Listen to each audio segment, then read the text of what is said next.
So literally, when we only need other people and don't have a way to make a contribution to other people, the brain responds as if it's distressed. When we are needed by other people, the brain goes, this is good, solid footing to be on. The problem, I think, for a lot of people who experience disabilities is they've gone through a maturation process in which they're always on the needy side of the equation. It starts when kids are born, and within hours of being identified as being a child who experiences disability, we have sometimes early intervention services that show up and convey to the parents of that child, your kid's the needy one, and if you don't find out about their disability, they'll fall off the face of the earth. There are conversations early on about our funding system, our system of services. This is before a child's, out of the hospital in the first or second days of their lives. And then they get into programs that are designed to fix them, where the questions are, what's wrong with you? How do we fix you? What do we do with you if we can't fix you? Those are the fundamental questions of our service system historically.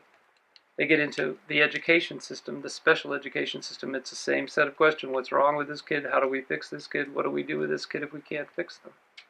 And then that's the question awaiting them while they're on the waiting list in the adult system. What's wrong with you? How do we fix you? What do we do with you if we can't fix you? We even have funding streams that are set up saying the more you need, the more funding will your provider get, which means there's kind of a vested interest in the provider system of you being as needy as possible. We won't say this, we don't like to think of it that way, but it literally financially gets paid off. The more needy people are, the more the system will invest in their services. But imagine just going through this maturation process, this indoctrination process, this enculturation process. Imagine going through that your entire life and coming out the other side anybody but a needy person. One reason I think that people who experience disabilities often have trouble in relationships is they don't understand the concept of reciprocity, that sort of give and take that's necessary in relationships. In any healthy relationship, there's a kind of balance that is felt by both parties, that I give sometimes more than you do, but over time I get as much as I give. It feels that way in a healthy relationship over time.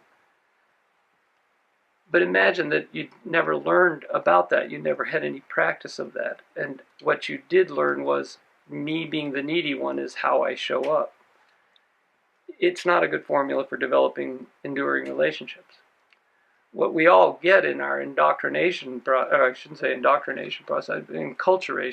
our maturation process, is a kind of expectation that while our parents will help us with those things we need, we also have responsibility to the family, to our brothers and sisters, to our mothers and fathers, and we practice it. My parents made us go to church when we didn't want to go to church. They made us, sit at birthday parties for our aging aunts, though we found that too boring.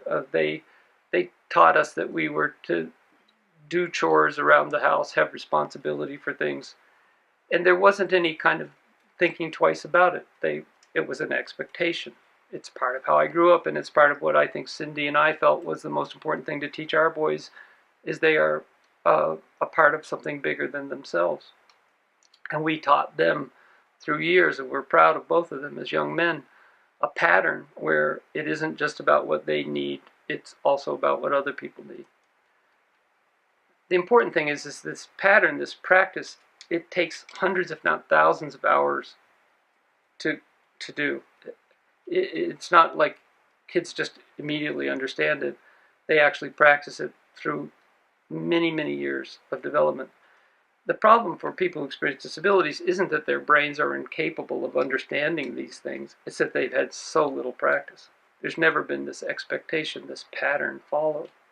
So I always encourage parents who have kids who experience disabilities, whatever the nature of that disability, to get their kids to help with chores around the house, to do all those kinds of things. One mom said to me one time, "What about my boy? He has seizures." And I said, "Well, when he gets up from his seizure, have him put out the trash, And I was being a little facetious. Sometimes when a person has a seizure, they need some time to recover.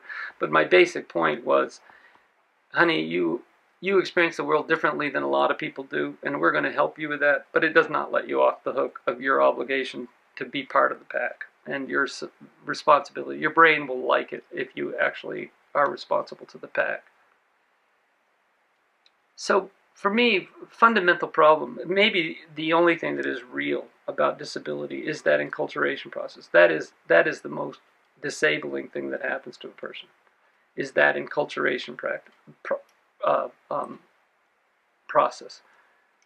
You just don't get the practice. That brings back to the brain that so needs to be needed. It's so dispiriting to always be the needy person. And it's not good for us chemically. So part of how that can be taught is to help people develop a pattern or a practice.